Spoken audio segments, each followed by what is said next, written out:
Hello and welcome. My name is Ian, and in this video on statistics, I'm going to be talking about tools that we can use to analyze multiple variables. So let's go back to this idea we talked about in the last video, which is the variance. And if we remember, this is an attempt to capture this idea of something like an average distance that any point can be from the mean.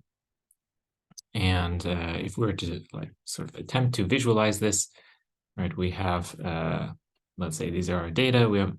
They have certain values. So these are low values and these are high values. And maybe the mean is falling somewhere here. And the variance is going to give us an idea of how, if we were to pick a random point, how likely, about how far is it going to be from the mean. And so if we took all of those distances here for each of these points, so this point is this far away from the mean, and this point is this far from the mean, and we add them up and we square them in order that the negative values, negative differences don't cancel out the positive differences.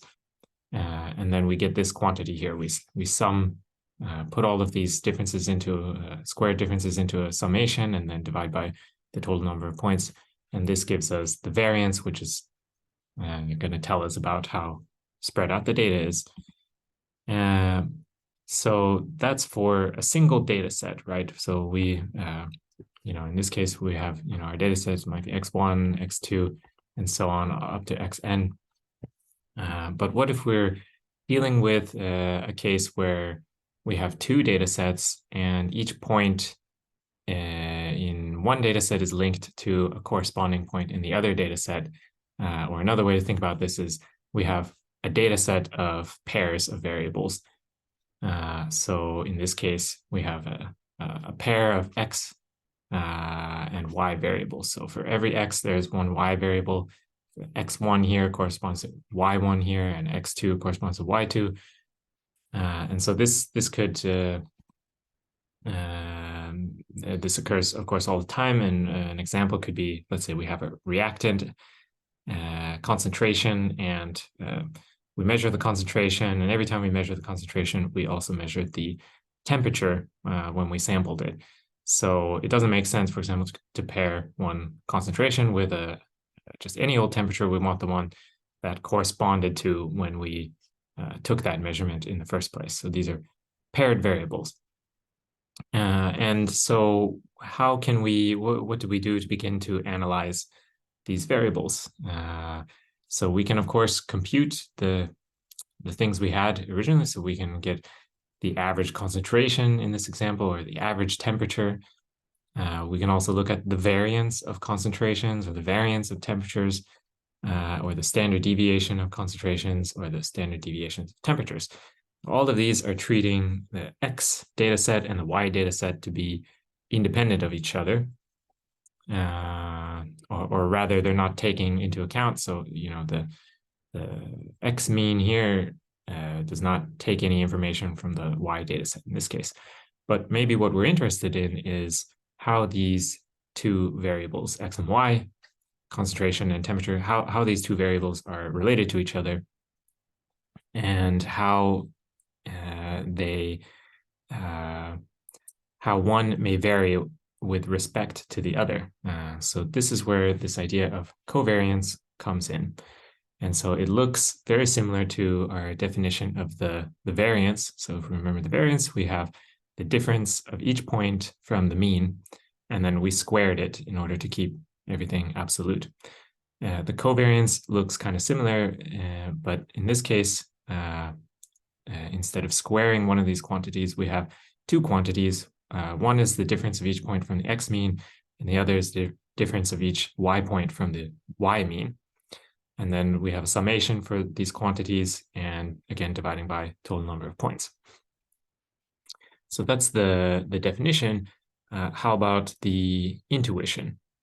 So let's consider a set of points here, and then we've just plotted them on a scatter plot. So, right, we said every x point has a corresponding y point. So that allows us to graph these points. So here, this could be x1, and this could be y1 here. So in a situation where we get a positive value for the covariance, we're going to have the following situation, right? So if we look at the definition, we're adding up all these differences from the mean. So like maybe the x mean is occurring here somewhere, and we're adding up all these differences of each point and how far away it is from the x mean. So each of these guys. And it's the covariance. So we're also doing this for the y variable. And what a covariance, a positive covariance is essentially saying then is that if we have a point, so let's say this guy over here, if that point is, say, very far away from the x mean, if covariance is positive, then that means it's probably also going to be far away from the y mean in terms of its y value. And if we pick, say, this point here, if it's very close to the x mean in terms of its x variable, then it's likely to be close to its y mean in terms of its y variable. And in the case of a covariance that's close to 0, we won't see this trend. So, a point out here maybe have a completely different relationship, far away from the x mean and far away from the y mean. But another point here could be, say, far away from the x mean, but very close to the y mean. There's no relationship between these different points, or between these two variables.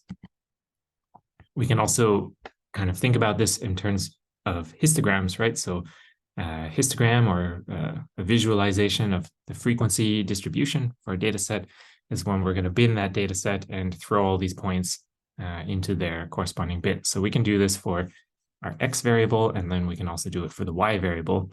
And so here I'm just, again, showing for comparison the two cases, right? Covariance greater than 0, covariance about equal to 0.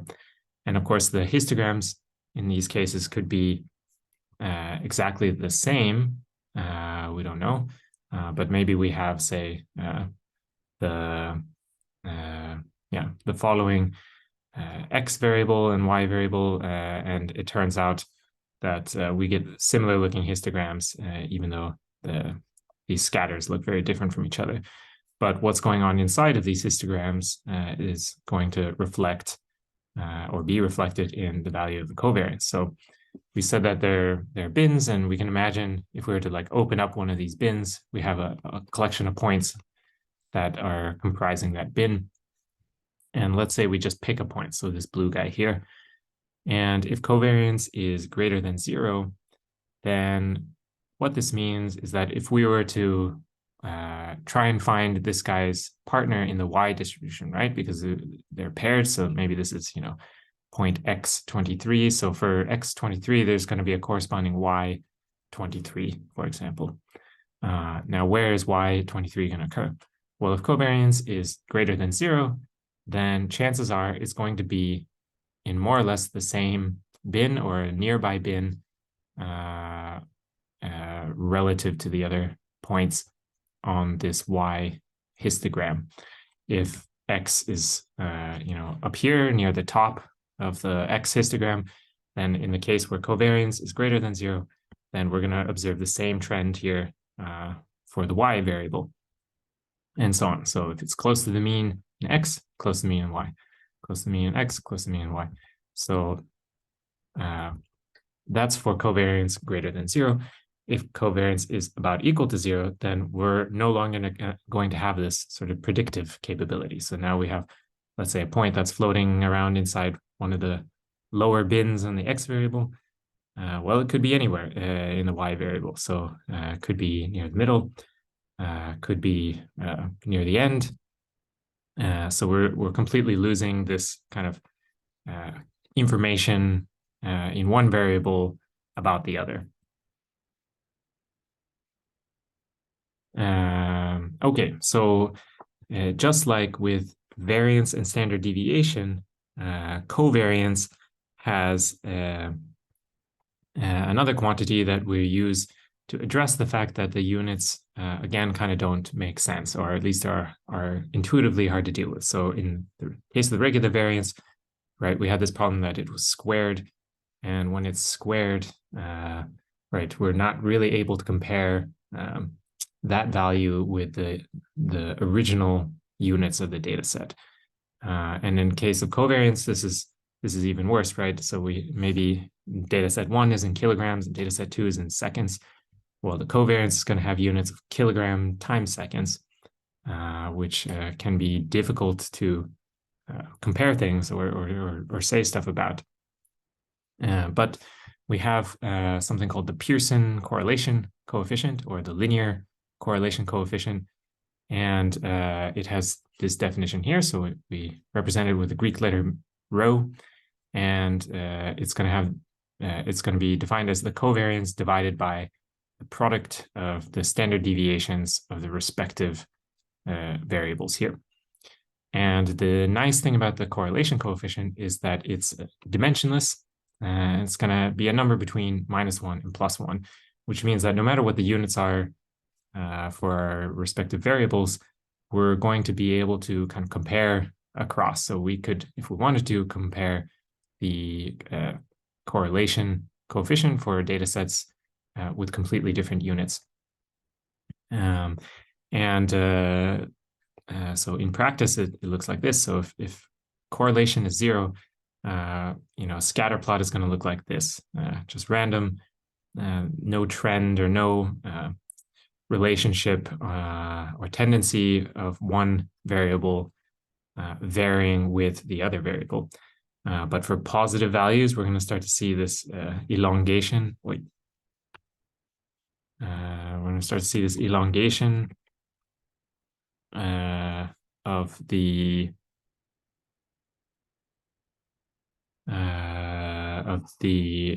scatter here. If for a negative value, we're going to have a trend, but it's going to be going in the opposite direction. So instead of rising together, one will fall as the other rises. And the stronger, the closer this number is to 1 or -1, the more tightly linked these variables are going to be, the more the longer the aspect ratio you're going to see if we were to make like a scatter plot of these points. We have one issue though with correlation, and that's with non-linearly varying variables, which can occur very commonly. So when you use the Pearson correlation, this is going to apply to variables that have a linear relationship to each other. But let's say we have a data set that looks like this, and the variables are varying, like this. There's a curve here,